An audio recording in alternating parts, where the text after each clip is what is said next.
और भी बड़ियां बख्शिशां करते ने। रोगन ते अर सोगन ते जल जोगन ते बहु भांत बचावे। रोगन बहुवाचक हो गया, ਸਾਰੇ ਪ੍ਰਕਾਰ ਦੇ ਰੋਗ ਜਿੰਨੇ ਵੀ ਨੇ ਸਿਰ ਤੋਂ ਲੈ ਕੇ ਪੈਰਾਂ ਤੱਕ ਆਦਿ ਵਿਆਧੀ ਉਪਾਧੀ ਵਿੱਚ ਸਾਰੇ ਰੋਗ ਆ ਜਾਂਦੇ ਨੇ ਰੋਗਾਂ ਤੋਂ ਅਤੇ ਸੋਗਨ ਤੋਂ। ਸੋਗਾਂ ਤੋਂ ਮਹਾਰਾਜ ਕਹਿੰਦੇ ਭੋਗੰ ਤਾਂ ਰੋਗੰ ਰੋਗੰ ਤਾਂ ਸੋਗੰ। ਜਦੋਂ ਬੰਦਾ ਵਿਸ਼ੇ ਵਿਕਾਰ ਭੋਗਦਾ ਹੈ ਤਾਂ ਉਹਨੂੰ ਰੋਗ ਲੱਗਦੇ ਨੇ, ਰੋਗਾਂ ਤੋਂ ਸੋਗ ਪੈਦਾ ਹੁੰਦੇ ਨੇ।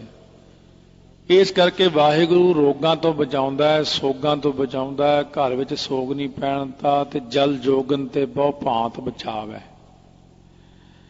ਜਲ ਜੋਗਨ ਪਹਿਲਾਂ ਤਾਂ ਜੀਵ ਜੰਤੂ ਜਿਹੜੇ ਜਲਦੇ ਨੇ, ਬੜੀਆਂ ਬੜੀਆਂ ਬੇਲ ਮੱਛੀਆਂ ਨੇ, ਹੋਰ ਕਈ ਜਾਨਵਰ ਨੇ, ਮਗਰਮੱਛ ਨੇ, ਉਹਨਾਂ ਤੋਂ ਬਚਾਉਂਦਾ ਹੈ। ਜਲ ਦੇ ਵਿੱਚ 42 ਲੱਖ ਜੂਨ ਹੈ ਕੁੱਲ। ਜਲ ਵਿੱਚ ਬਹੁਤ ਕੁਛ ਹੈ। ਜਿੰਨੀ ਦੁਨੀਆ ਆਪਣੀ ਬਾਹਰ ਹੈ ਇੰਨੀ ਦੁਨੀਆ ਜਲ ਦੇ ਵਿੱਚ। ਦੇਖਣ ਵਾਲੀਆਂ ਚੀਜ਼ਾਂ ਜਲ ਵਿੱਚ ਤਾਂ ਵੈਸੇ ਮੱਛੀਆਂ ਨੇ, ਮਗਰਮੱਛ ਨੇ, ਬੇਲ ਮੱਛੀਆਂ ਨੇ, ਹੋਰ ਬਹੁਤ ਕੁਛ ਹੈ। ਪਰ ਇੱਕ ਪਾਣੀ ਵਿੱਚ ਸਥੂਲ ਸਰੀਰ ਤੋਂ ਬਿਨਾਂ ਰੂਹਾਂ ਦਾ ਰਹਿਣਾ ਜਿਹੜਾ ਹੈ ਨਾ, ਉਹ ਜਿਹੜੀਆਂ ਨਜ਼ਰ ਨਹੀਂ ਆਉਂਦੀਆਂ ਉਹ ਦੁਨੀਆ ਵਿੱਚ ਵੀ ਨੇ, ਉਹ ਪਾਣੀ ਵਿੱਚ ਵੀ ਰਹਿੰਦੇ ਨੇ। ਔਰ ਰੂਹਾਂ ਵੀ ਦੋ ਤਰ੍ਹਾਂ ਦੀਆਂ ਹੁੰਦੀਆਂ ਨੇ, ਇੱਕ ਪਵਿੱਤਰ ਹੁੰਦੀਆਂ ਨੇ, ਇੱਕ ਅਪਵਿੱਤਰ ਹੁੰਦੀਆਂ ਨੇ। ਜਿਹੜੀਆਂ ਅਪਵਿੱਤਰ ਰੂਹਾਂ ਨੇ ਇਹ ਅਪਵਿੱਤਰ ਥਾਵਾਂ ਤੇ ਹੀ ਵਾਸਾ ਕਰਦੀਆਂ, ਜ਼ਿਆਦਾ ਗੰਦਗੀ ਆਦਿਕ ਵਾਲੇ ਥਾਵਾਂ ਤੇ, ਜਿੱਥੇ ਇਹਨਾਂ ਦੇ ਖਾਜੇ ਹੁੰਦੇ ਨੇ, ਜਿੱਥੇ ਗਲਤ ਚੀਜ਼ਾਂ ਖਾਂਦੀ ਦੁਨੀਆ ਉੱਥੇ ਵਾਸਾ ਕਰਦੀਆਂ। ਅਤੇ ਜਿੱਥੇ ਪਵਿੱਤਰ ਥਾਂ ਨੇ, ਜਿੱਥੇ ਪਵਿੱਤਰ ਸਰੋਵਰ ਹੈ, ਸਰੋਵਰ ਵਿੱਚ ਬਿਨਾਂ ਸਰੀਰ ਤੋਂ ਬਹੁਤ ਵਾਸਾ ਹੈ। ਇੱਕ ਇੱਕ ਸਰੋਵਰ ਵਿੱਚ ਲੱਖਾਂ ਪ੍ਰਾਣੀ ਰਹਿੰਦੇ ਨੇ। ਇੱਕ ਸਮੁੰਦਰ ਵਿੱਚ ਤਾਂ ਕੋਈ ਅੰਤ ਹੀ ਨਹੀਂ, ਇੰਨੀ ਵੱਡੇ ਸਮੁੰਦਰ ਵਿੱਚ ਇਹ ਦੁਨੀਆ ਨਾਲੋਂ ਵੱਧ ਵੀ ਆਬਾਦੀ ਹੈ ਉਹਦੇ ਵਿੱਚ। ਆ ਜਿਹੜੇ ਬੜੇ ਬੜੇ ਜਹਾਜ਼ ਡੁੱਬ ਜਾਂਦੇ ਨੇ, ਆਪਣੇ ਆਪ ਉਲਟ ਜਾਂਦੇ ਨੇ, ਕਈ ਕੁਛ ਹੋ ਜਾਂਦਾ, ਤੂਫਾਨ ਆ ਜਾਂਦੇ ਨੇ ਸਮੁੰਦਰੀ, ਇਸ ਜਲ ਜੋਗਨ ਵਿੱਚ ਹੀ ਹੁੰਦਾ ਸਾਰਾ। ਜਲ ਦੀਆਂ ਜੋਗਣੀਆਂ, ਜਲ ਦੇ ਜੰਤੂ, ਜਲ ਦੇ ਵਿੱਚ ਹੋਣ ਵਾਲੀ ਹਰ ਗਲਤ ਕਿਰਿਆ ਜਿਹੜੀ ਇਨਸਾਨ ਨੂੰ ਮਾਰ ਸਕਦੀ ਹੈ, ਜਲ ਜੋਗਨ ਤੇ ਬਹੁ ਭਾਂਤ ਬਚਾਵ ਹੈ। ਸਤਿਗੁਰੂ ਮਹਾਰਾਜ ਕਹਿੰਦੇ ਜਲ ਜੋਗਨ ਤੋਂ ਬੜੇ ਤਰੀਕਿਆਂ ਨਾਲ ਬਚਾਉਂਦਾ। ਵਾਹਿਗੁਰੂ ਪਾਣੀ ਵਿੱਚ ਵੀ ਰੱਖਿਆ ਕਰਦਾ ਸਾਡੀ। ਸੋ ਜਿਵੇਂ ਮਰਚੈਂਟ ਨੇਵੀ ਦੇ ਵਿੱਚ ਇੱਕ ਸਿੰਘ ਸੀ, ਉਹ ਮਹਾਂਪੁਰਸ਼ਾਂ ਨੂੰ ਕਹਿਣ ਲੱਗਿਆ ਅਸੀਂ ਪਾਣੀ ਵਿੱਚ ਹੀ ਰਹਿੰਦੇ ਹਾਂ ਹਰ ਟਾਈਮ, ਸਾਨੂੰ ਵੀ ਕੋਈ ਸ਼ਬਦ ਦੱਸੋ ਵੀ ਪਾਣੀ 'ਚ ਬਚਾ ਰਹੇ। ਕਦੇ ਕਦੇ ਤੂਫਾਨ ਵੀ ਆ ਜਾਂਦੇ ਨੇ, ਕਦੇ ਕੁਛ ਵੀ ਹੋ ਜਾਂਦਾ। ਸੋ ਮਹਾਂਪੁਰਸ਼ ਕਹਿਣ ਲੱਗੇ ਉਹ ਰੋਗਨ ਤੇ ਅਰ ਸੋਗਨ ਤੇ ਜਲ ਜੋਗਨ ਤੇ ਬਹੁ ਭਾਂਤ ਬਚਾਵੈ, ਇਹਦਾ ਜਾਪ ਕਰਿਆ ਕਰ। ਸੋ ਇਹਦਾ ਹੀ ਜਾਪ ਜਦੋਂ ਕਰਦਾ ਰਿਹਾ, ਇੱਕ ਦਿਨ ਇਤਨਾ ਵੱਡਾ ਸਮੁੰਦਰ ਦੇ 'ਚ ਤੂਫਾਨ ਆ ਗਿਆ। ਕਹਿੰਦਾ ਜਿਹੜੀ ਸਾਡੇ ਜਹਾਜ਼ ਤੇ ਤੋਪਾਂ ਲੱਗੀਆਂ ਹੋਈਆਂ ਸੀ ਉਹ ਤੋਪਾਂ ਦੇ ਮੂੰਹ ਮੋੜ ਦਿੱਤੇ, ਪਾਣੀ ਨੇ ਤੋਪਾਂ ਵੀ ਵਿੰਗੀਆਂ ਕਰਤੀਆਂ, ਇੰਨੀ ਤੇਜ਼ ਛੱਲਾਂ ਵੱਜੀਆਂ ਆ ਕੇ। ਬਾਕੀ ਦਾ ਰੱਬ ਹੀ ਰਾਖਾ ਵੀ ਬੰਦੇ ਦਾ ਕੀ ਹਾਲ ਹੋਣਾ। ਪਰ ਕਹਿਣ ਲੱਗਿਆ ਜਿਉਂ ਹੀ ਮੈਂ ਇਹ ਸ਼ਬਦ ਦਾ ਜਾਪ ਕੀਤਾ, ਅਰਦਾਸ ਕੀਤੀ ਮਹਾਰਾਜ ਜੀ ਦੇ ਅੱਗੇ, ਕਹਿੰਦੇ ਮੇਰੇ ਦੇਖਦਿਆਂ ਦੇਖਦਿਆਂ ਅਰਦਾਸ ਤੋਂ ਬਾਅਦ ਸਮੁੰਦਰ ਇੱਕਦਮ ਸ਼ਾਂਤ ਹੋ ਗਿਆ, ਕੁਛ ਵੀ ਨਹੀਂ ਹੈ ਮੁੜ ਕੇ ਉੱਥੇ। ਇਸੇ ਤਰ੍ਹਾਂ ਹੀ ਇੱਕ ਮਿਲਟਰੀ ਵਿੱਚ ਸਿੰਘ ਹੁੰਦਾ ਸੀ, ਉਹ ਵੀ ਕਹਿੰਦਾ ਲੜਾਈ ਵਿੱਚ ਮਹਾਰਾਜ ਬੜੀਆਂ ਗੋਲੀਆਂ ਚੱਲਦੀਆਂ, ਵੀ ਕਦੇ ਲੜਾਈ ਲੱਗ ਜਾਂਦੀ, ਵੀ ਕੋਈ ਰੱਖਿਆ ਵਾਸਤੇ ਸ਼ਬਦ ਹੋਣਾ ਚਾਹੀਦਾ। ਉਹਨੂੰ ਵੀ ਇਹੀ ਕਿਹਾ ਸੀ, ਕਹਿੰਦੇ ਰੋਗਨ ਤੇ ਅਰ ਸੋਗਨ ਤੇ ਪੜਿਆ ਕਰ। ਜਦੋਂ ਬਚ ਕੇ ਆਇਆ ਸੀ ਕਹਿੰਦਾ ਸੀ 3000 ਸਾਡੀ ਪਲਟਣ ਸੀ, ਸਿਰਫ ਇੱਕੋ ਹੀ ਬਚਿਆ ਮੈਂ ਇਕੱਲਾ ਹੀ। ਇੰਨੀ ਬੰਬਾਰਡਮੈਂਟ ਹੋਈ ਸੀ 71 ਸੰਨ 'ਚ ਉਹਨਾਂ ਦੇ ਦੁਆਲੇ ਦੁਆਲੇ। ਕਹਿੰਦਾ ਮੈਂ ਕਿੰਨੇ ਹੀ ਕੰਬਲ ਉੱਪਰ ਲੈ ਕੇ ਮੋਰਚੇ ਡਿੱਗ ਕੇ ਸ਼ਬਦ ਦਾ ਜਾਪ ਕਰੀ ਗਿਆ, ਇਕੱਲਾ ਹੀ ਆਇਆ ਮੁੜ ਕੇ ਫਿਰ। ਕਿਉਂਕਿ ਜਿਹਨੇ ਆਸਰਾ ਤੱਕਿਆ ਵਾਹਿਗੁਰੂ ਦਾ, ਸਾਰੇ ਤੱਕ ਸਕਦੇ, 3000 ਫੌਜੀ ਵੀ ਤੱਕ ਸਕਦਾ, ਪਰ ਉਹਨਾਂ ਨੇ ਕਦੇ ਖਿਆਲ ਹੀ ਨਹੀਂ ਕੀਤਾ।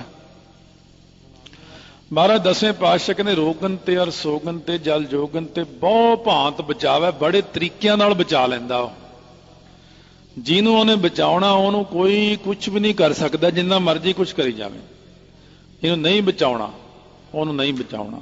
ਸਤਰ ਅਨੇਕ ਚਲਾਵਤ ਘਾਵ, ਦੁਸ਼ਮਣ ਅਨੇਕ ਤਰੀਕੇ ਦੇ ਘਾਉ ਚਲਾਉਂਦਾ, ਤੀਰ ਚਲਾਉਂਦਾ, ਗੋਲੀਆਂ ਚਲਾਉਂਦਾ, ਬਰਛੇ ਮਾਰਦਾ, ਕਈ ਪ੍ਰਕਾਰ ਦੇ ਸ਼ਸਤਰ ਅਸਤਰ ਚਲਾ ਦਿੰਦਾ। ਤਉ ਤਨ ਏਕ ਨਾ ਲਾਗਨ ਪਾਵੈ। ਮਹਾਰਾਜ ਕਹਿੰਦੇ ਤਾਂ ਸਰੀਰ ਨੂੰ ਇੱਕ ਵੀ ਨਹੀਂ ਲੱਗਦਾ।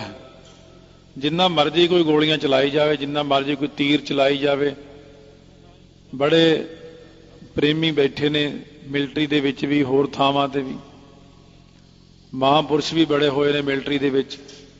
ਉਹ ਐਸੇ ਜਾਪ ਕਰ ਕਰਕੇ ਆਪਣੇ ਨਾਲੇ ਤਰੱਕੀਆਂ ਪਾ ਕੇ ਨਾਲੇ ਉਹਨਾਂ ਦੀ ਬਚਤ ਰਹੀ ਹੈ। ਰਾਖਤ ਹੈ ਆਪਣੋ ਕਰਦਾ ਕਰ ਪਾਪ ਸੰਭੂਹ ਨਾ ਭੇਟਣ ਪਾਵੈ। ਆਪਣਾ ਹੱਥ ਦੇ ਕੇ ਬਚਾ ਲੈਂਦਾ ਪਾਪਾਂ ਤੋਂ। ਸਮੂਹ ਪਾਪ ਜਿੰਨੇ ਨੇ ਕੋਈ ਉਹਨੂੰ ਛੋਹ ਤੱਕ ਨਹੀਂ ਸਕਦਾ, ਪਾਪ ਵੀ ਨਹੀਂ ਨੇੜੇ ਆਉਂਦਾ। ਆਪਾਂ ਸੁਤੇ ਸਿੱਧ ਕਈ ਪਾਪ ਕਰ ਜਾਂਦੇ ਆ, ਪਰ ਜੇ ਆਪਾਂ ਵਾਹਿਗੁਰੂ ਦਾ ਆਸਰਾ ਰੱਖੀਏ, ਮਹਾਰਾਜ ਬਚਾ ਕੇ ਰੱਖਿਓ, ਪਾਪਾਂ ਤੋਂ ਬਚਾਇਓ, ਪਾਪ ਨਾ ਹੋ ਜਾਏ ਕਿਤੇ, ਸਤਿਗੁਰੂ ਉਹਨੂੰ ਪਾਪਾਂ ਤੋਂ ਵੀ ਬਚਾ ਲੈਂਦੇ ਨੇ। ਔਰ ਕੀ ਬਾਤ ਕਹਾਂ ਕਹਿ ਤੋ ਸੋ, ਕਹਿੰਦੇ ਹੋਰ ਦੀ ਤੈਨੂੰ ਗੱਲ ਕੀ ਦੱਸਾਂ ਮੈਂ। ਸੋ ਪੇਟ ਹੀ ਕੇ ਪਟ ਬੀਚ ਬਚਾਵੈ। ਉਹ ਤਾਂ ਮਾਤਾ ਦੇ ਉਦਰ ਵਿੱਚ ਪੇਟ ਦੇ ਜਿਹੜੇ ਅੰਦਰ ਪੜਦੇ ਨੇ, ਹੋਰ ਅੰਦਰ ਪੜਦੇ ਨੇ, ਜਿੱਥੇ ਜੀਵ 9 ਮਹੀਨੇ ਤੱਕ ਰਹਿੰਦਾ, ਉਹਨਾਂ ਪੜਦਿਆਂ ਵਿੱਚ ਵੀ ਰੱਖਿਆ ਕਰਦਾ ਵਾਹਿਗੁਰੂ। ਉੱਥੇ ਵੀ ਮਾਤਾ ਦੇ ਉਦਰ ਵਿੱਚ ਪ੍ਰਤਪਾਲਨਾ ਜੀਵ ਦੀ ਕਰਦਾ। ਮਾਤਾ ਕੇ ਉਦਰ ਮੈਂ ਪ੍ਰਤਪਾਲ ਕਰੇ, ਸੋ ਕਿਉ ਮਨੋ ਵਿਸਾਰੀਐ, ਮਨੋ ਕਿਉ ਵਿਸਾਰੀਐ। ਏਵੜ ਦਾਤਾ ਜੇ ਅਗਨ ਹੈ ਆਹਾਰ ਪਹੁੰਚਾਵੇ, ਉਸ ਨੂੰ ਕਿਉ ਪੋਹੇ ਨਾ ਸਕੀ, ਜਿਸ ਨੂੰ ਆਪਣੀ ਲਿਵ ਲਾਵੇ। ਇਹ ਆਨੰਦ ਸਾਹਿਬ ਦੇ ਅਰਥਾਂ 'ਚ ਸੁਣਾਂਗੇ ਜਾ ਕੇ। ਸਤਿਗੁਰੂ ਮਹਾਰਾਜ ਕਹਿੰਦੇ ਪੇਟ ਦੇ ਵਿੱਚ ਵੀ ਰੱਖਿਆ ਕਰਦਾ। ਕਿਤਨਾ ਵਾਹਿਗੁਰੂ ਦੀ ਕਿਰਪਾ ਹੈ ਜੀਵਾਂ ਦੇ ਤੇ। ਤਿੱਥੈ ਤੂੰ ਸਮਰੱਥ ਜਿੱਥੈ ਕੋਈ ਨਾਹੇ, ਉੱਥੇ ਤੇਰੀ ਰੱਖ ਅਗਨੀ ਉਦਰ ਮਾਹੇ। ਜਛ ਭੁਜੰਗ ਸੋ ਦਾਨਵ ਦੇਵ ਅਭੇਵ ਤੁਮੈ ਸਭ ਹੀ ਕਰ ਧਿਆਵੈ। ਜਿਹੜੇ ਜਛ ਨੇ, ਯਕਸ਼ ਕੁਬੇਰ ਦੇ ਜਿਹੜੇ ਅੱਗੇ ਕਰਿੰਦੇ ਨੇ, ਯਕਸ਼ ਭੁਜੰਗ ਸੱਪ, ਦਾਨਵ ਜਿਹੜੇ ਦੈਂਤ ਨੇ, ਦੇਵਤੇ ਨੇ, ਤੁਮੈ ਸਭ ਹੀ ਕਰ ਧਿਆਵੈ। ਤੁਹਾਨੂੰ ਕੀ ਕਰਕੇ ਧਿਆਉਂਦੇ ਨੇ? ਅਭੇਵ। ਕੀ ਕਹਿੰਦੇ ਨੇ? ਅਭੇਵ ਹੈ, ਭੇਦ ਤੋਂ ਰਹਿਤ ਹੈ, ਭੇਦ ਤੋਂ ਰਹਿਤ ਹੈ, ਤੇਰਾ ਕੋਈ ਭੇਦ ਨਹੀਂ ਪਾ ਸਕਦਾ। ਉਹ ਵੀ ਇਹੀ ਕਹਿੰਦੇ ਨੇ। ਭੂਮ ਆਕਾਸ਼ ਪਤਾਲ ਰਸਾਤਲ ਜਛ ਭੁਜੰਗ ਸਭੈ ਸਿਰ ਨਿਆਵੈ। ਭੂਮ ਥੱਲੇ, ਧਰਤੀ ਦੇ ਥੱਲੇ, ਆਕਾਸ਼ ਦੇ ਉੱਪਰ, ਪਤਾਲਾਂ ਦੇ ਵਿੱਚ ਤੇ ਰਸਾਤਲ ਅੰਤਲੀ ਸਟੇਜ ਹੈ ਧਰਤੀ ਦੀ। ਧਰਤੀ ਦੇ 7 ਹਿੱਸੇ ਨੇ, ਅਤਲ, ਬਿਤਲ, ਸੁਤਲ, ਤਲਾਤਲ, ਰਸਾਤਲ, ਮਹਾਤਲ, ਪਤਾਲ। ਪਤਾਲ ਬਿਲਕੁਲ ਥੱਲੇ ਚਲਿਆ ਜਾਂਦਾ, ਬਿਲਕੁਲ ਅਖੀਰ ਤੇ ਜਾ ਕੇ ਪਤਾਲ ਹੈ। ਇੱਕ ਰਸਾਤਲ ਵੀ ਹੈ। ਇਹ ਭੂਮੀ ਦੇ ਉੱਤੇ ਰਹਿਣ ਵਾਲੇ, ਆਕਾਸ਼ ਉੱਤੇ ਰਹਿਣ ਵਾਲੇ, ਉੱਡਣ ਵਾਲੇ, ਪਤਾਲਾਂ ਵਿੱਚ ਜਾਣ ਵਾਲੇ, ਰਸਾਤਲ ਵਾਲੇ, ਜਛ ਜਿਹੜੇ ਨੇ ਦੇਵਤੇ, ਇਹ ਕੁਬੇਰ ਦੇ ਅੱਗੇ ਕਰਿੰਦੇ ਨੇ, ਤੇ ਭੁਜੰਗ ਸੱਪ ਜਿਹੜੇ ਨੇ, ਸਭ ਹੈ ਸਿਰ ਨਿਆਵੇਂ। ਤੁਹਾਨੂੰ ਸਾਰੇ ਹੀ ਮੱਥਾ ਟੇਕਦੇ ਨੇ। ਕੋਈ ਹੈ ਜਿਹੜਾ ਰੱਬ ਨੂੰ ਨਹੀਂ ਮੱਥਾ ਟੇਕਦਾ? ਮਹਾਰਾਜ ਕਹਿੰਦੇ ਉਹਨੂੰ ਸਾਰੇ ਹੀ ਮੱਥਾ ਟੇਕਦੇ ਨੇ। ਪਾਏ ਸਕੈ ਨਹੀਂ ਪਾਰ ਪ੍ਰਭਾਹੂ ਕੋ, ਪਰ ਵਾਹਿਗੁਰੂ ਦਾ, ਪ੍ਰਭੂ ਦਾ ਕੋਈ ਪਾਰ ਨਹੀਂ ਪਾ ਸਕਿਆ। ਇਹਨਾਂ ਚੋਂ ਕੋਈ ਨਹੀਂ ਦੱਸ ਸਕਿਆ ਕਿ ਕਿੰਨਾ ਵੱਡਾ ਹੈ। ਨੇਤ ਹੀ ਨੇਤ ਹੈ ਵੇਦ ਬਤਾਵੈ। ਵੇਦ ਵੀ ਕਹਿੰਦੇ ਨੇ ਨੇਤ ਹੈ, ਨੇਤ ਹੈ। ਨਾ ਇਤੀ ਪੂਰਾ ਅੱਖਰ ਬਣਦਾ ਇਹ, ਨਾ ਇਤੀ ਹੈ, ਨਾ ਇਤੀ ਭਾਵ ਨਹੀਂ ਤੇਰਾ ਅੰਤ, ਨਹੀਂ ਹੈ ਤੇਰਾ ਅੰਤ। ਫਿਰ ਆਪਾਂ ਉਹਨੂੰ ਬੋਲਦੇ ਨੇਤ ਹੀ ਨੇਤ ਹੈ ਵੇਦ ਬਤਾਵੈ। ਨਹੀਂ ਹੈ ਤੇਰਾ ਕੋਈ ਅੰਤ, ਨਹੀਂ ਹੈ ਤੇਰਾ ਕੋਈ ਅੰਤ, ਬੇਅੰਤ ਹੈ, ਬੇਅੰਤ ਹੈ। ਖੋਜ ਥੱਕੇ ਸਭ ਹੀ ਖੁਜੀਆ ਸੁਰ। ਸਾਰੇ ਜਿੰਨੇ ਖੋਜ ਕਰਨ ਵਾਲੇ ਸੀ ਦੇਵਤੇ, ਰੱਬ ਦੀ ਖੋਜ ਕਰਨ ਲੱਗ ਪਏ, ਹਾਰ ਪਰੇ, ਹਾਰ ਕੇ ਡਿੱਗ ਪਏ। ਆਪਣੀ ਤਾਂ ਉਮਰ ਬੜੀ ਛੋਟੀ ਜੀ ਆ ਨਾ, ਦੇਵਤਿਆਂ ਦੀ ਉਮਰ ਬੜੀ ਵੱਡੀ ਲੰਬੀ ਉਮਰ ਹੁੰਦੀ ਹੈ। ਇੱਕ ਕਲਪ ਕਿਸੇ ਦੀ ਉਮਰ ਹੈ, ਕਿਸੇ ਦੀ 2 ਕਲਪ ਹੈ। ਕਲਪਾਂ ਦੀ ਗਿਣਤੀ ਬਹੁਤ ਵੱਡੀ ਹੈ। 4 ਯੁੱਗ ਜਦੋਂ ਬਤੀਤ ਹੋ ਜਾਂਦੇ ਨੇ, ਇੱਕ ਚੌਂਕੜੀ ਕਹਿੰਦੇ ਨੇ ਇਹਨੂੰ। ਜਦੋਂ ਇਸ ਤਰ੍ਹਾਂ ਹੀ 10 ਚੌਂਕੜੀਆਂ ਬਤੀਤ ਹੋ ਜਾਂਦੀਆਂ ਨੇ ਤਾਂ ਉਹਨੂੰ ਇੱਕ ਕਲਪ ਕਹਿੰਦੇ ਨੇ। ਅਥਵਾ ਕਲਪ ਉਦੋਂ ਵੀ ਕਹਿੰਦੇ ਨੇ ਜਦੋਂ ਸਵਰਗਾਂ ਦੇ ਵਿੱਚ ਜਿਹੜਾ ਕਲਪ ਬਿਰਛ ਹੈ, ਉਹਦਾ ਜਦੋਂ ਇੱਕ ਪੱਤਾ ਟੁੱਟ ਕੇ ਡਿੱਗਦਾ, ਉਹ 10 ਚੌਂਕੜੀਆਂ ਤੋਂ ਬਾਅਦ ਡਿੱਗਦਾ। ਇੱਕ ਪੱਤਾ ਸਿਰਫ, ਮਤਲਬ ਕਿ 4-4 ਯੁੱਗ ਦੀਆਂ 10 ਚੌਂਕੜੀਆਂ ਜਦੋਂ ਲੰਘ ਜਾਂਦੀਆਂ, 40 ਯੁੱਗ। ਜੇ ਯੁੱਗ ਚਾਰੇ ਆਰਜਾ ਹੋਰ ਦਸੂਣੀ ਹੋਏ, ਇਹਨੂੰ ਇੱਕ ਕਲਪ ਕਿਹਾ। ਭਾਵ ਇੱਕ ਕਲਪ ਬੰਦੇ ਦੀ ਉਮਰ ਹੋ ਜਾਵੇ, ਉੱਥੇ ਹੀ ਗਿਣਤੀ ਆ ਜਾਂਦੀ ਹੈ। ਤਾਂ ਇੱਕ ਪੱਤਾ ਟੁੱਟਦਾ ਹੈ, ਇੱਕ ਚੌਂਕੜੀ ਲੰਘਦੀ, ਇੱਕ ਕਲਪ ਕਹਿੰਦੇ ਨੇ। ਕਲਪ ਬ੍ਰਿਛ ਦਾ ਇੱਕ ਪੱਤਾ ਟੁੱਟਣ ਕਰਕੇ ਉਹਨੂੰ ਇੱਕ ਕਲਪ ਕਹਿੰਦੇ ਨੇ। ਜਦੋਂ ਕਲਪ ਬ੍ਰਿਛ ਦੇ ਸਾਰੇ ਪੱਤੇ ਟੁੱਟ ਜਾਂਦੇ ਨੇ ਤਾਂ ਫਿਰ ਸੰਸਾਰ ਤੇ ਮਹਾਂਪਰਲ ਆਉਂਦੀ ਹੈ। ਤਾਂ ਮਹਾਰਾਜ ਸੱਚੇ ਪਾਤਸ਼ਾਹ ਕਹਿੰਦੇ ਦੇਵਤਿਆਂ ਦੀਆਂ ਇੰਨੀਆਂ ਵੱਡੀਆਂ ਵੱਡੀਆਂ ਉਮਰਾਂ ਨੇ, ਆਪਾਂ ਤਾਂ ਕੋਈ ਖੋਜ, ਮਨੁੱਖ ਨੇ ਤਾਂ ਕੀ ਖੋਜ ਕਰਨੀ ਹੈ?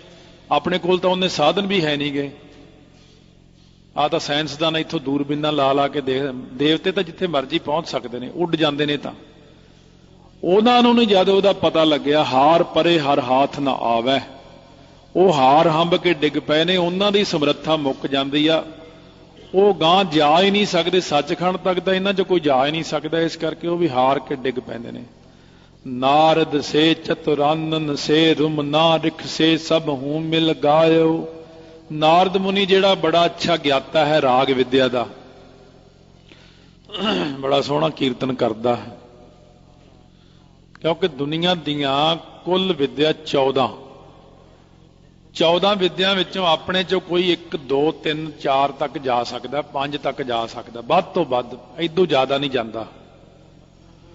ਤੈਰਾਕੀ ਦੀ ਵਿਦਿਆ ਚਲੋ ਤਰਨਾ ਸਿੱਖਿਆ, ਸੰਗੀਤ ਵਿਦਿਆ ਸਿੱਖ ਲਈ, ਇੱਕ ਜੋਤਿਸ਼ ਵਿਦਿਆ ਹੈ ਇਹ ਸਿੱਖ ਲਈ, ਸ਼ਸਤਰ ਵਿਦਿਆ ਸਿੱਖ ਲਈ, ਸ਼ਾਸਤਰ ਵਿਦਿਆ ਸਿੱਖ ਲਈ, 5 ਜਾਂ 6 ਵਿਦਿਆ, 14 ਵਿਦਿਆ ਕੋਈ ਨਹੀਂ ਸਿੱਖ ਸਕਦਾ ਸਾਰੀਆਂ।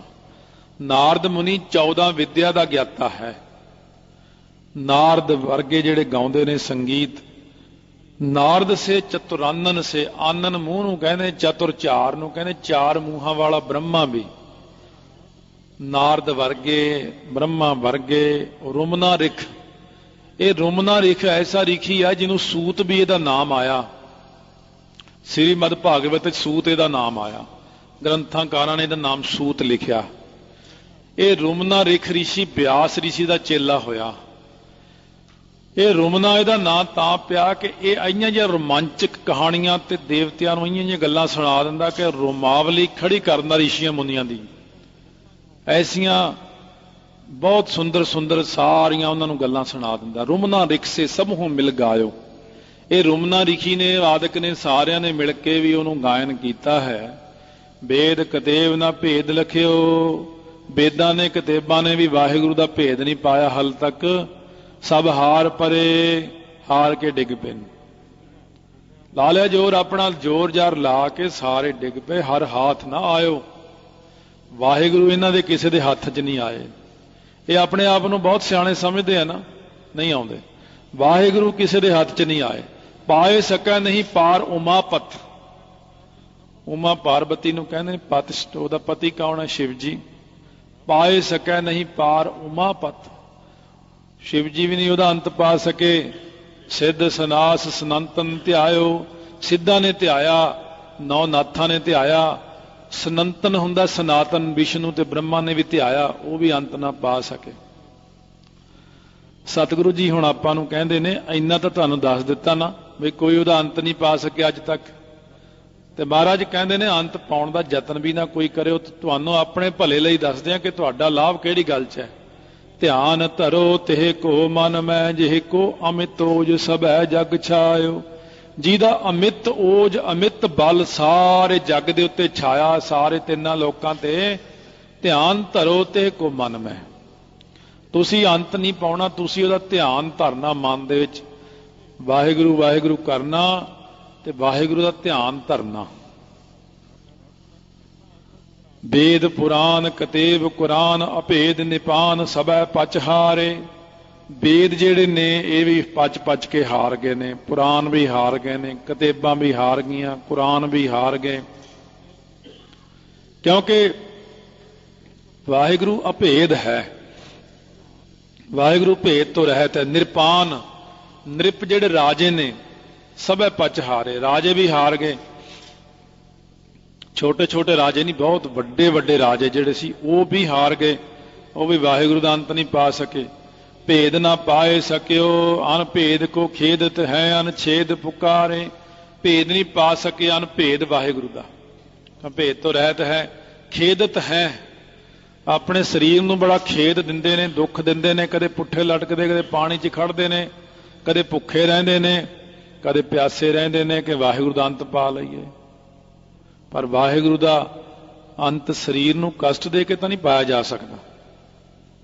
ਅਨਛੇਦ ਪੁਕਾਰੇ, ਉਹ ਅਨਛੇਦ ਜਿਹੜਾ ਛੇਦਣ ਤੋਂ ਰਹਿਤ, ਕੱਟਣ ਤੋਂ ਰਹਿਤ ਵਾਹਿਗੁਰੂ ਹੈ, ਉਹਨੂੰ ਹੀ ਫਿਰ ਬਾਰ-ਬਾਰ ਪੁਕਾਰਦੇ ਨੇ, ਫਿਰ ਉਹਦਾ ਨਾਮ ਜਪਦੇ ਨੇ।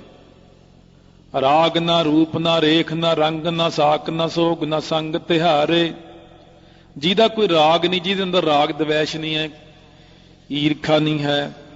ਰਾਗ ਹੁੰਦਾ ਬਿਨਾਂ ਕਾਰਨ ਤੋਂ ਹੀ ਪ੍ਰੇਮ ਕਰਨਾ, ਈਰਖਾ ਕਿਸੇ ਬਿਨਾਂ ਕਾਰਨ ਤੋਂ ਈਰਖਾ ਕਰਨੀ। ਵਾਹਿਗੁਰੂ ਅੰਦਰ ਕਿਸੇ ਨਾਲ ਵਿਸ਼ੇਸ਼ ਖਾਸ ਇਸ ਤਰ੍ਹਾਂ ਰਾਗ ਵਾਲੀ ਗੱਲ ਨਹੀਂ ਹੈ ਕਿ ਬਸ ਇਹਦੇ ਨਾਲ ਹੀ ਮੇਰਾ ਰਾਗ ਹੈ ਤੇ ਉਹਦੇ ਨਾਲ ਦਵੈਸ਼ ਹੈ, ਉਹ ਇਹ ਚੀਜ਼ ਨਹੀਂ ਰੱਖਦੇ। ਰਾਗ ਨਾ ਰੂਪ ਹੈ ਤੁਹਾਡਾ ਕੋਈ, ਨਾ ਰੇਖ ਹੈ, ਕੱਛ ਮੱਛ ਆਦਿਕ ਰੇਖਾ ਵੀ ਨਹੀਂ ਹੈ ਕੋਈ, ਨਾ ਰੰਗ ਹੈ ਤੁਹਾਡਾ, ਨਾ ਕੋਈ ਸਾਕ ਸੰਗੀ ਹੈ, ਨਾ ਕੋਈ ਰਿਸ਼ਤੇਦਾਰ ਹੈ ਤੁਹਾਡਾ, ਨਾ ਕੋਈ ਸੋਗ ਹੈ ਤੁਹਾਡੇ ਅੰਦਰ।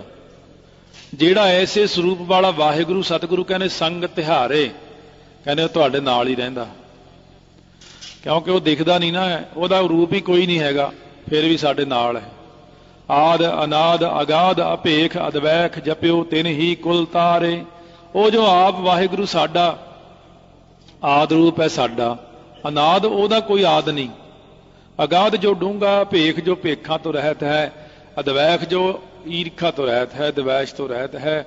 ਜਪਿਓ, ਜਿਨ੍ਹਾਂ ਨੇ ਐਸੇ ਵਾਹਿਗੁਰੂ ਨੂੰ ਜਪਿਆ ਹੈ, ਤਿੰਨ ਹੀ ਕੁਲ ਤਾਰੇ, ਉਹਨਾਂ ਨੇ ਆਪਣੇ ਸਾਰੀਆਂ ਹੀ ਕੁਲਾਂ ਤਾਰ ਲਈਆਂ। ਤੀਰਥ ਕੋਟ ਕੀਏ ਇਸਨਾਨ ਦੀਏ, ਬਹੁ ਦਾਨ ਮਹਾਬ੍ਰਤ ਧਾਰੇ, ਜਿਨ੍ਹਾਂ ਨੇ ਕਰੋੜਾਂ ਤੀਰਥਾਂ ਤੇ ਇਸ਼ਨਾਨ ਕੀਤਾ ਹੈ, ਬਹੁਤ ਦਾਨ ਦਿੱਤੇ ਨੇ, ਮਹਾਬ੍ਰਤ ਧਾਰੇ, ਚੰਦਰਾਇਣ ਆਦਿਕ ਦੇ ਵਰਤ ਰੱਖੇ ਨੇ, ਵੱਡੇ ਵਰਤ ਹੁੰਦੇ ਨੇ, ਕੁੱਲ 24 ਵਰਤ ਵੱਡੇ, 6 ਇਹਨਾਂ ਚ ਹੋਰ ਮਿਲਦੇ, 30 ਵਰਤ ਬਣਦੇ ਨੇ। ਹੈ ਉਹੀ ਗੱਲ, ਮੁਸਲਮਾਨ 30 ਰੋਜ਼ੇ ਰੱਖਦੇ ਨੇ ਤੇ ਇਹ 30 ਵਰਤ ਰੱਖਦੇ ਨੇ ਆਪਣੇ, ਗੱਲ ਇੱਕੋ ਹੀ ਆ। ਉਹ ਸਾਰੇ ਸਾਲ ਚ ਰੱਖਦੇ ਨੇ, ਉਹ 1 ਮਹੀਨੇ ਚ ਰੱਖਦੇ ਨੇ। ਦੇਸ ਫਿਰਿਓ ਕਰ ਭੇਸ ਤਪੋ, ਧਨ ਕੇਸ ਧਰੇ ਨਾ ਮਿਲੇ ਹਰ ਪਿਆਰੇ, ਕਹਿੰਦੇ ਕਈ ਦੇਸ਼ਾਂ ਦੇ ਵਿੱਚ ਫਿਰਿਆ, ਤਰ੍ਹਾਂ ਤਰ੍ਹਾਂ ਦੇ ਭੇਸ ਕਰਕੇ, ਕਈ ਤਪ ਕੀਤੇ, ਪਰ ਅਕਾਲ ਪੁਰਖ ਵਾਹਿਗੁਰੂ ਇਉਂ ਧਨ ਦੇ ਨਾਲ ਜਾਂ ਹੋਰ ਕਿਸੇ ਤਰੀਕੇ ਨਾਲ ਇੱਥੇ ਕੇਸ ਧਰੇ ਤੇ ਬੜੇ ਜਲਦੀ ਆਪਣੇ ਰੌਲਾ ਸਾਰੇ। ਕੇਸ ਧਰੇ ਦਾ ਮਤਲਬ ਇੱਥੇ ਆ ਕਿ ਜੇ ਕੋਈ ਲੰਮੀਆਂ ਜਟਾਂ ਕਰ ਲਵੇ ਆਪਣੀਆਂ, ਹੁਣ ਗੱਲ ਆ ਜਾਂਦੀ ਕੇਸਾਂ ਤੇ। ਕਈ ਲੋਕ ਕਹਿੰਦੇ ਦੇਖੋ ਜੀ ਰੱਬ ਮਹਾਰਾਜ ਨੇ ਲਿਖਿਆ ਕੇਸ ਰੱਖਣ ਨਾਲ ਪਰਮਾਤਮਾ ਦੀ ਪ੍ਰਾਪਤੀ ਨਹੀਂ। ਇਹ ਉਹ ਲੋਕ ਕਹਿੰਦੇ ਨੇ ਜਿਨ੍ਹਾਂ ਨੂੰ ਸਾਡੇ ਇਤਿਹਾਸ ਦੀ ਵਾਕਫੀ ਨਹੀਂ, ਜਿਨ੍ਹਾਂ ਨੇ ਰਹਿਤਨਾਮਾ ਨਹੀਂ ਪੜ੍ਹਿਆ, ਜਿਨ੍ਹਾਂ ਨੇ ਬਾਣੀ ਨਹੀਂ ਕਦੇ ਪੜ੍ਹੀ, ਇੱਕ ਗੱਲ ਲੈ ਕੇ ਉਹ ਟਪਾਈ ਫਿਰਦੇ ਰਹਿੰਦੇ ਉਹਨੂੰ ਗੱਲ ਨੂੰ। ਮਹਾਰਾਜ ਸੱਚੇ ਪਾਤਸ਼ਾਹ ਬਚਨ ਕਰਦੇ ਨੇ, ਧਰੇ ਕੇਸ ਪਾਹਲ ਬਿਨ ਭੇਖੀ ਮੂਰਖ ਸਿੱਖ। ਸਤਿਗੁਰੂ ਕਹਿੰਦੇ ਜਿਹੜਾ ਅੰਮ੍ਰਿਤ ਛਕੇ ਤੋਂ ਬਿਨਾਂ ਕੇਸ ਰੱਖੀ ਫਿਰਦੇ ਹੋ, ਕਿਆ ਤੁਸੀਂ ਸਮਝਦੇ ਹੋ ਤਰ ਜਾਾਂਗੇ ਅਸੀਂ? ਮਹਾਰਾਜ ਕਹਿੰਦੇ ਬਿਲਕੁਲ ਨਹੀਂ ਤਰਦੇ। ਜਿਹੜੇ ਅੰਮ੍ਰਿਤ ਛਕੇ ਤੋਂ ਬਿਨਾਂ ਐਡੀਆਂ ਨੇ ਜਟਾਂ ਬਣਾਈਆਂ ਹੋਈਆਂ, ਜਿਨ੍ਹਾਂ ਨੇ ਬੋਹੜ ਦਾ ਦੁੱਧ ਲਾ ਲਾ ਕੇ ਲੰਮੀਆਂ ਲੰਮੀਆਂ ਜਟਾਂ, ਸਤਿਗੁਰੂ ਕਹਿੰਦੇ ਇਉਂ ਕੇਸ ਰੱਖਣ ਨਾਲ, ਕੱਲੇ ਕੇਸ ਰੱਖਣ ਨਾਲ ਨਾਮ ਨਹੀਂ ਜਪਿਆ, ਬਾਣੀ ਨਹੀਂ ਪੜ੍ਹੀ, ਕੋਈ ਸੇਵਾ ਨਹੀਂ, ਕੋਈ ਦਾਨ ਪੁੰਨ ਨਹੀਂ, ਕੋਈ ਗੁਰੂ ਨਹੀਂ ਧਾਰਨ ਕੀਤਾ, ਮਤਲਬ ਕੱਲੇ ਕੇਸ ਰੱਖਣ ਨਾਲ ਹੀ ਬੰਦਾ ਤਰ ਜਾਂਦਾ। ਮਹਾਰਾਜ ਦੇ ਕਹਿਣ ਦਾ ਮਤਲਬ ਤਾਂ ਇਹ ਸੀ। ਆਮ ਲੋਕ ਇਹਨੂੰ ਹੋਰ ਹੀ ਪਾਸੇ, ਸੋ ਕਬੀਰ ਜੀ ਵੀ ਐ ਤਾਂ ਕਹਿੰਦੇ ਕਬੀਰ ਹਾਰਡ ਜਲੇ ਜੈਸੇ ਲੱਕੜੀ। ਕਬੀਰ ਜੀ ਕਹਿੰਦੇ ਹੱਡੀਆਂ ਲੱਕੜੀ ਵਾਂਗੂ ਜਲ ਜਾਂਦੀਆਂ ਨੇ, ਕੇਸ ਘਾਹ ਦੇ ਪੂਲੇ ਵਾਂਗੂ ਜਲ ਜਾਂਦੇ ਨੇ। ਕਿਹਨਾਂ ਦੇ? ਜਿਨ੍ਹਾਂ ਨੇ ਨਾਮ ਨਹੀਂ ਜਪਿਆ। ਉਹ ਕਈ ਇਹਦੇ ਅੰਤਰੀ ਭਾਵ ਹੁੰਦੇ ਨੇ ਜਿਨ੍ਹਾਂ ਨੂੰ ਆਪਾਂ ਨੂੰ ਸਮਝਣ ਨੂੰ ਦੇਰ ਲੱਗ ਜਾਂਦੀ ਹੈ। ਮਹਾਰਾਜ ਕਹਿੰਦੇ ਇਸ ਤਰ੍ਹਾਂ ਲੰਮੀਆਂ ਜਟਾਂ ਬਣਾ ਬਣਾ ਕੇ ਕੋਈ ਨਹੀਂ ਮਿਲਿਆ ਰੱਬ ਨੂੰ।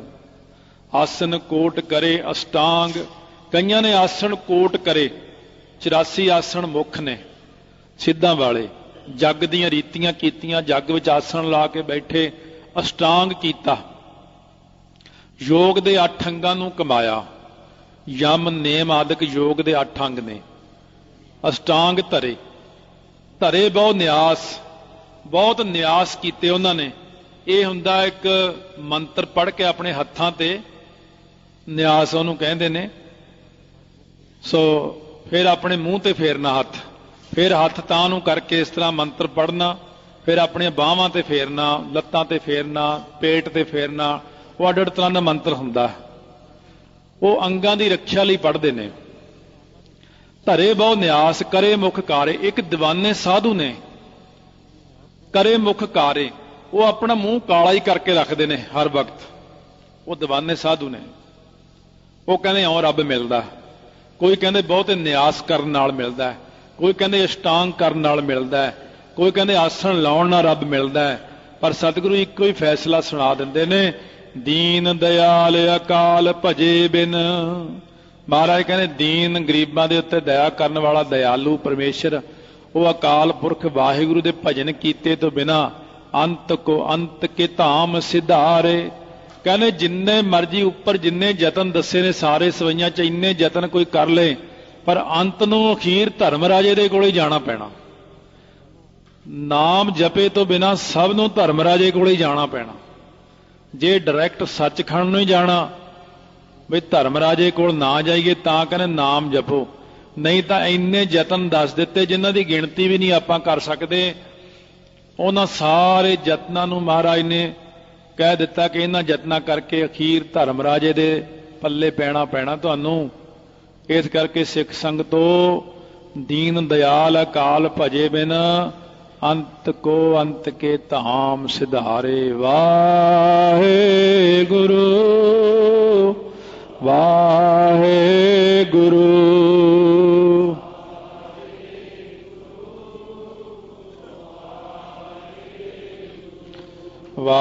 ਵਾਹਿਗੁਰੂ ਵਾਹਿਗੁਰੂ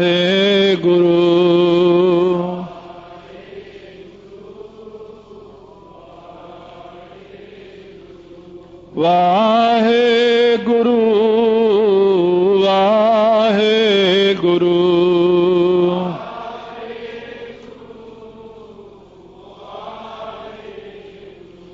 ਵਾਹਿਗੁਰੂ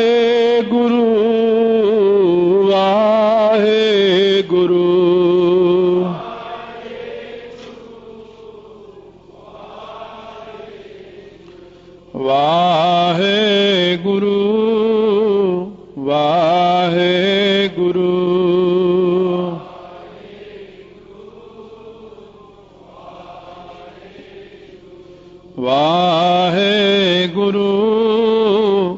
ਵਾਹਿਗੁਰੂ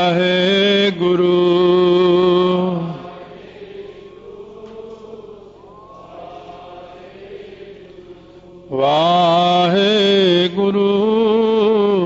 ਵਾਹਿਗੁਰੂ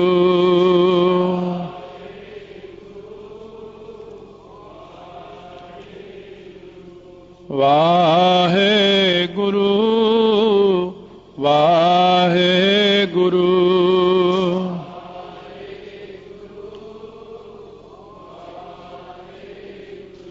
ਕਾਮ ਨ ਕ੍ਰੋਧ ਨ ਲੋਭ ਨ ਮੋਹ ਨ ਰੋਗ ਨ ਸੋਗ ਨ ਭੋਗ ਨ ਭੈ। ਵਾਹਿਗੁਰੂ ਵਾਹਿਗੁਰੂ ਵਾਹਿਗੁਰੂ ਵਾਹਿਗੁਰੂ ਦੇਹ ਬਹੀਨ ਸਨੇਹ ਸਭੋ ਤਨ ਨੇਹ ਬਿਰਖਤ ਅਗੇਹ ਅਛੈ। ਵਾਹਿਗੁਰੂ ਵਾਹਿਗੁਰੂ ਵਾਹਿਗੁਰੂ ਜਾਨ ਕੋ ਦੇਤ ਅਜਾਨ ਕੋ ਦੇਤ ਜ਼ਮੀਨ ਕੋ ਦੇਤ ਜ਼ਮਾਨ ਕੋ ਦਹਿ।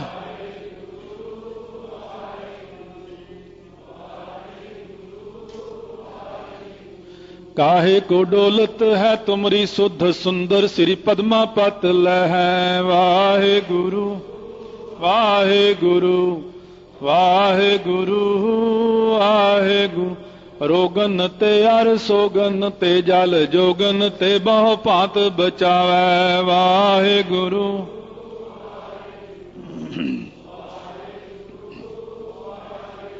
सत्र अनेक चलावत कावत ऊ तन एक न लागन पावै।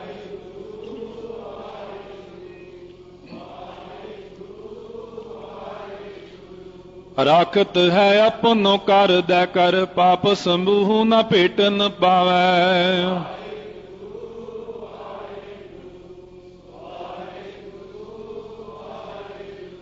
और की बात कहाँ कह तो सौ सुपेट ही के पट बीच बचावै।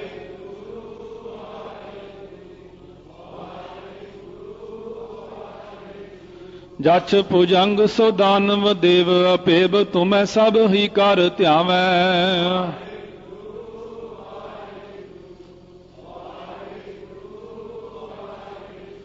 ऊम आकाश पताल रसातल जछ भुजंग सब सिर न्यावै। वाहे गुरु वाहे गुरु वाहे गुरु पाए सकै नहीं पार प्रबाहु को नेत ही नेत है वेद बतावै।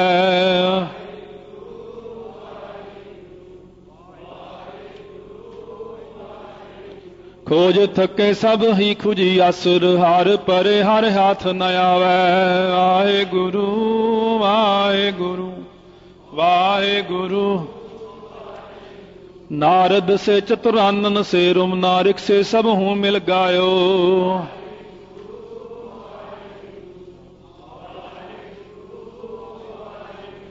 वेद कतेब न भेद लख्यो सब हार परे हर हाथ न आयो।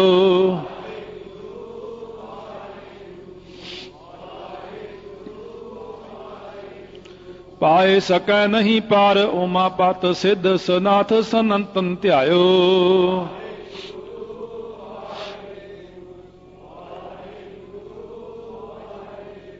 ध्यान तरो तह को मन में जे को अमित तोज सवै जग छायो। वाहे गुरु वाहे गुरु वाहे गुरु वाहे गुरु। वेद पुराण कतेब कुरान अपेद निरपान सब है पच हारे।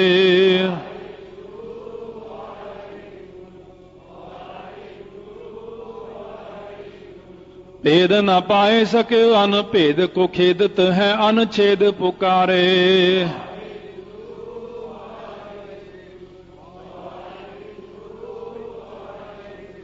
राग न रूप न रेख न रंग न साक न सोग न संग तिहारे।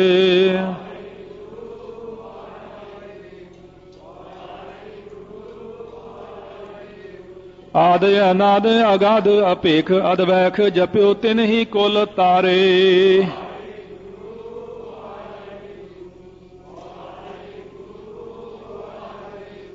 तीर्थ कोट किए स्नान दिए बहु दान महाव्रत तारे।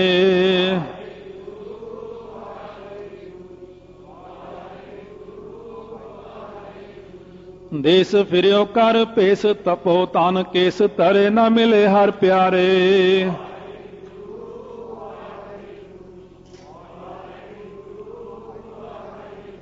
आसन कोट करे अष्टांग तरे बहु न्यास करे मुख कारे।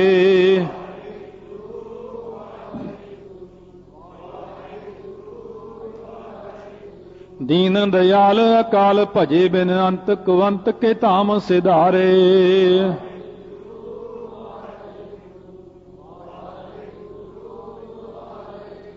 दीन दयाल अकाल भजे बिन अंत कुवंत के धाम सिधारे।